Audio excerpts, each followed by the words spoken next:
I do not own the rights to the music that's being played in the Low Key podcast.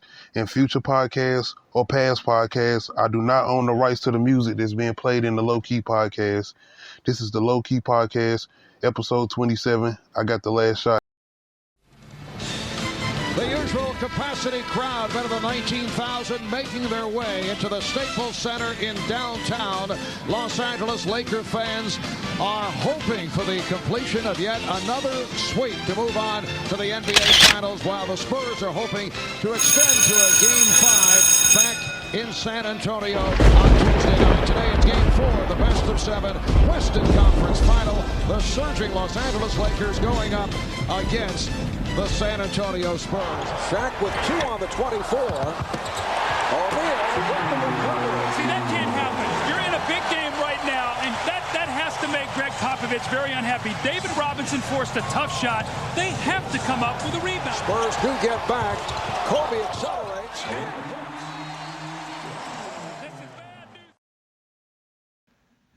What's going on? What's going on? You're now tuned into the Low Key podcast, episode 27. I got the last shot. Excuse me. Well, of course, going off my intro, I'm going to be diving into basically the 2001 Lakers. That's kind of around the time that I started being a huge fan of the Lakers. I think it was really in 2000, but around that time is when I started watching them in the regular season and them going into the playoffs. And that's how I became basically really a huge fan of Kobe Bryant, more so than even Shaquille O'Neal or anybody else. Kobe Bryant, and I say Robert Horry because you already know, man. I'm going to get into that. I don't want to go too early, but I'm just going to be diving into some of those playoff battles as far as the Lakers in 2001 and leading into the finals against one of my second favorite players, which is Allen Iverson of Philadelphia 76ers at that time. But what I want to talk about, and I'm going to go into, I didn't really get too much into that first series, and that's when they played the Trailblazers. And as far as the Trailblazers go, I never really watched that series. I ain't going to say I never watched it, but I never dived into that series because me going back and even looking at these games and looking at some of the stats of these games and everything, it's like, damn, these was battles to me, but I'm looking at these games and these were sweeps. And it's crazy because I didn't know the Lakers was like sweeping people like this, because it seemed like to me, like each game, it was like a battle after battle after battle. But I guess because each game was real, I guess they was close. I'm going to have to go back and look at some of those scores too. But they don't take nothing away with some of those players because, Trailblazers back then had Scottie Pippen, a young Zach Randolph at that time, Rasheed Wallace, of course, and then, some of those other side players, Rick Bronson, Eric Bradley, Derek Anderson, some of those dudes. But I didn't really get into that series too much, man. I was more so into that Spurs series and the King series. So I'm definitely about to dive into this Spurs series, but I'm going to try to start with this King series because I think that one came before the Spurs series. I should have did my homework a little bit on that, my bad, but I'm just saying, but I just want to go back to those moments, man. Those moments where you had those guys, Derek Fisher, Robert Horry, you had Kobe Bryant, Shaquille O'Neal, Rick Fox. I mean, this was a mean lineup. These guys knew how to shoot threes. Then you had the guys that knew how to go down there and make those last-minute shots to seal the game. Then you had, of course, Shaquille O'Neal dominating in the paint. Nobody was stopping Shaquille O'Neal. Everything he was doing was dominant, everything. And as far as I know, this was the year that he won Finals MVP, which he did deserve. The man was unstoppable. And if I can't remember, man, I'm going to get into that. I'm not trying to get too far ahead, but if I'm not mistaken, man, it was a word that he had Mutombo spitting up blood because he kept backing him down, pumping into his chest and stuff, man. And, Mutombo wasn't no weak dude or nothing like that, but you know what I'm saying? Like, then Shaq was a big dude, man. And, how they were saying he wasn't even holding his weight right somewhere then. And he was just big, man. And he was just dominating in the paint, dunking on people. The way he would do the little spin like a tornado move and have people looking crazy and these tall dudes, because a lot of these dudes wasn't Shaquille O'Neal's size. They were just tall. They wasn't as big as Shaquille O'Neal. They didn't have the same weight to guard him. But to see certain people that tried to put that muscle towards him, and this is what I get into the King series, and I feel like Chris Webber, those guys tried to put some muscle to him. Ronnie Divock, these guys, you know what I'm saying? Doug Christie, Mike Bibby, like Bobby Jackson, like, man, to me, they tried to play them, man. And that's why I be sitting here confused, like, damn, I swear I thought they took them to like at least 6 to 5 games. I didn't know it was a sweep.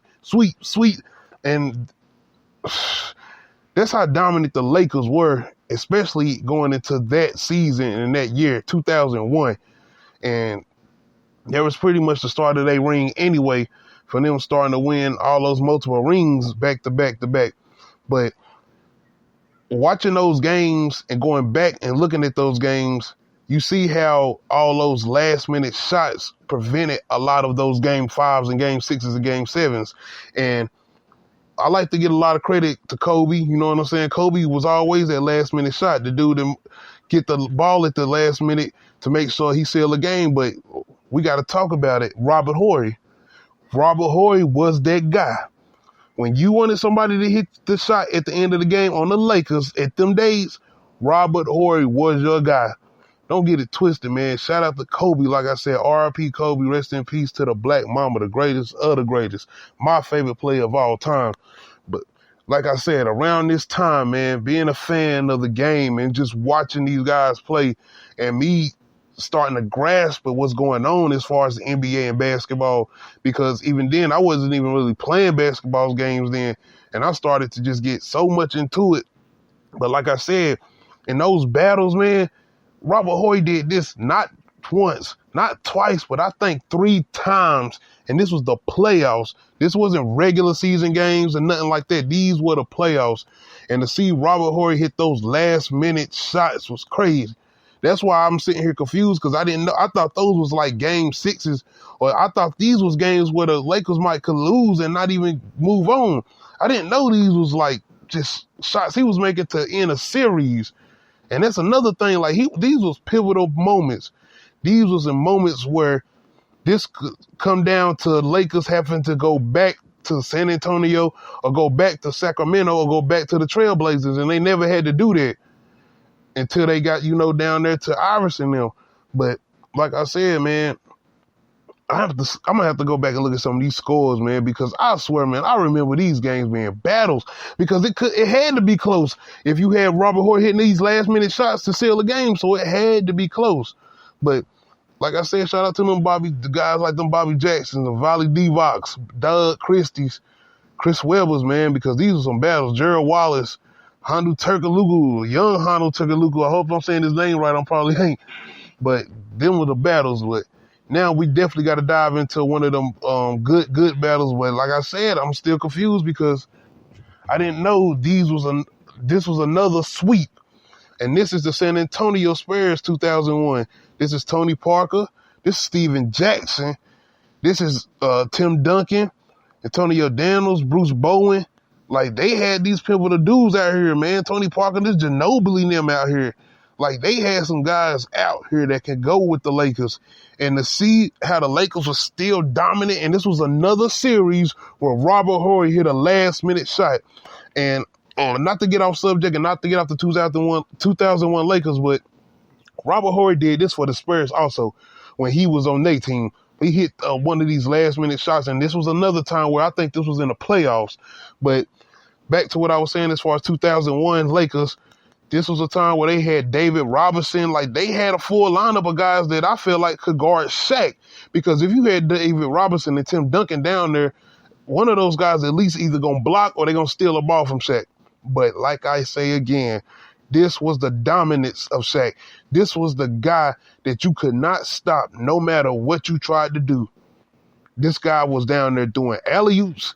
This guy was down there backing people down. He was spinning on them and dunking on them. And then, like I said, if he couldn't dunk, he kicked it out. He could kick it out to Derek Fisher, kick it out to Rick Fox, kick it out to Robert Horry, kick it out to Kobe Bryant. And if he couldn't get his thing going, all you got to do is pass it down to Shaq. And that's what I mean as far as Kobe Bryant. Because you seen how, and especially in those early days, how they had to get on Kobe as far as passing, making him be more of a passer. But like I said, the dominance of the Lakers and me going back and recognizing how dominant they were and seeing that, yeah, I feel like maybe they could have matched up with some of those Chicago Bulls days where you had Michael Jordan, Dennis Rodman, damn, man, the Warriors coach. I can't get his name right now, but you know the Warriors coach, Steve Curry and them coach. Horace Grant and them, all those guys then. And to see them try to have that dominance the way the Lakers had this dominance in 2001 and even them going into 2002, that's crazy. Because like I said, I keep forgetting that these were sweeps. I thought these games were at least game 5s, game 6s. I didn't know that. I figured they weren't game 7s, but I just didn't know these was closeout games where they was taking these guys out and that was it. These games was over. There was no comebacks or nothing like that. But it still, to me, were battles because I always remember how close these games were. And that's why it always came down to somebody making a last-minute shot. And if I'm not mistaken, in this 2001 San Antonio series against the Lakers, this was one where Derek Fisher hit a last shot. And this ended the series, I'm thinking. Because, like I said, I always thought, man, wasn't this a game 5 or game 6? But no. And this was another time where it wasn't Kobe Bryant. And it wasn't Shaq or nobody like that. It was Derek Fisher or Robert Horry. I'm telling you, man, these guys were pivotal in these games. And the way they had this perfect lineup, because the Lakers seemed like they did have a perfect lineup. Because you had a guy that could shoot a 3. You had another guy that could shoot a 3. Then you had the guy that could shoot a 3 and he could drive to the hold. He could drive to the hoop. Then you had Shaquille O'Neal just down there, always going to be down there, dominant. And if he couldn't get his shot off, he going to get fouled. And maybe he going to get one of those shots, but either way, he's still going to get down there to get his shot. Who's going to kick it out to somebody? Because people got to the point where we either going to double team him or we're going to let somebody try to shoot 3s on us. But he got to the point where we can't leave these guys open because they're killing us with all the 3s. Like, it's crazy. So going from here, this is when we get down to the finals against the 76ers. Everybody and their mama, including me, thinking this is it. They about to smash them, man. This is over. You talking about Allen Iverson, Aaron McKee, Eric Snow, Raja Bell, Deacon Mutombo. Like, listen to this roster. And I just told you about the guys. You know these guys' names. I'm talking about the Rick Foxes. I'm talking about Robert Horry. You got Kobe Bryant, Shaquille O'Neal down here already dominating, and they done swept everybody. And you know what happens in game 1 at the Lakers' house? 76ers take game 1. Allen Iverson has been dominating the league. Dominating. Doing everything. Not just in the Western Conference. Not just in the Eastern Conference either. Beating teams. The little guy coming through making those big shots. And the way they came in and shook everybody up in that game 1 of those 2001 finals against the Lakers, it was a pivotal point. Being that it was, from then on there, of course, that was it. That was the only game that the 76ers would win against the Lakers. Because, to me, I don't feel like the Lakers came out there and think this was going to be an easy draft. I think they came out there and they just got beat. And I wish I can go back and look at some of those guys that helped Iverson, because it wasn't just him. It's definitely in that game 1, but he definitely took the mantle as being the leader. And that's what he did that whole season. And that's how he drove those guys, man. Especially the Mutombos and the Aaron McKees and the Eric Snows, because those guys showed up to play. You had the Raja Bells got there trying to guard Kobe Bryant, keyword trying, because, of course, he wasn't guarding nothing. Couldn't guard Kobe for nothing. Like I said, they won that one game, and that was it. And that was a very big year for Iverson. All-Star game, and the way he had flourished through that season. leading into the finals. And not only that, coming in and beating the Lakers in that game 1. But see, at that time, that was exciting because you had seen the Lakers dominate so much throughout the playoffs in 2001 against all those Western Conference teams. Everything they had done to the Trailblazers, the Kings, and the Spurs. And it's like, wow, we finally getting to see somebody come in here and smack the Lakers and get them they shot. Of course, we didn't like that. As far as fans, I definitely didn't like that. The way he embarrassed my boy Tyronn Lue, had him sitting on the floor, he walking over him after he made the shot. Like, that was crazy. And this is what I was talking about when they said they thought Deacon Mutombo was spitting up blood because of how, like I said, Shaq was just backing him down in the paint. But like I said, man, this was a time where you just was like, Iverson was at the top of his game, like I said, commercial, the Pusha T commercial and everything with Reeboks and whatnot. Like I said, he was really dominating. The guy was making these last-minute shots. He was driving in the hole against people that was taller than him, bigger than him, and he was making the shots. He wasn't getting injured, and he was riding the whole season, and people was backing him up as far as his guys. They wasn't making the same scores as him. They wasn't having the same points as him, but these guys was backing him up. And like I said, that's why I remember these guys' names, like the Eric Snows and the Aaron McKees and Mutombos. And because Raja Bell did have one thing on him, and that was defense, even going into his days at the Suns.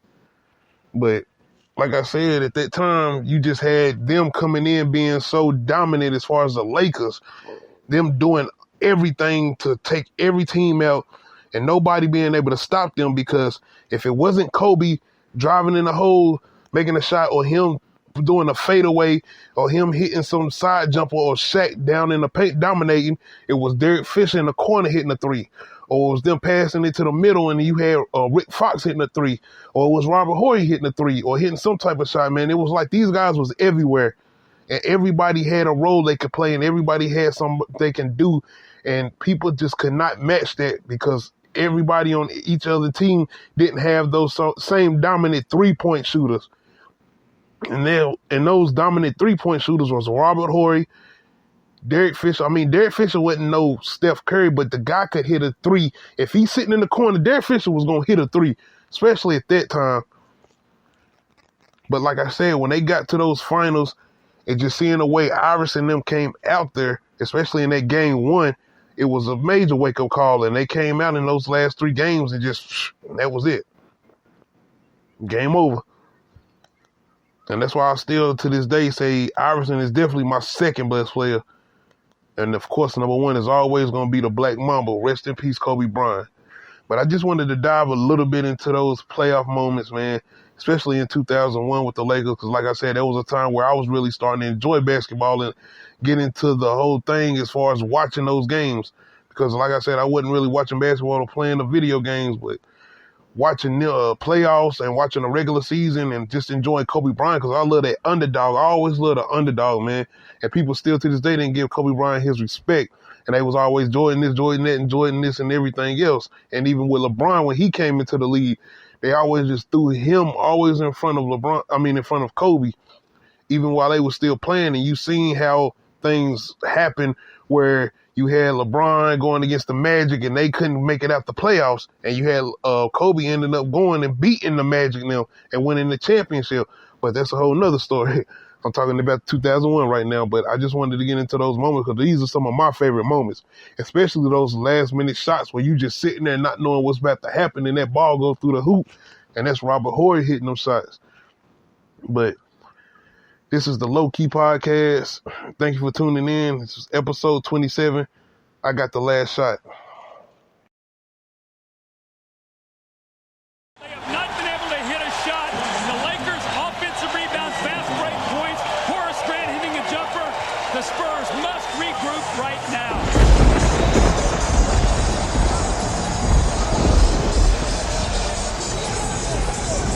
David Robinson got off quickly. He didn't, and I don't think he ever recovered that entire game.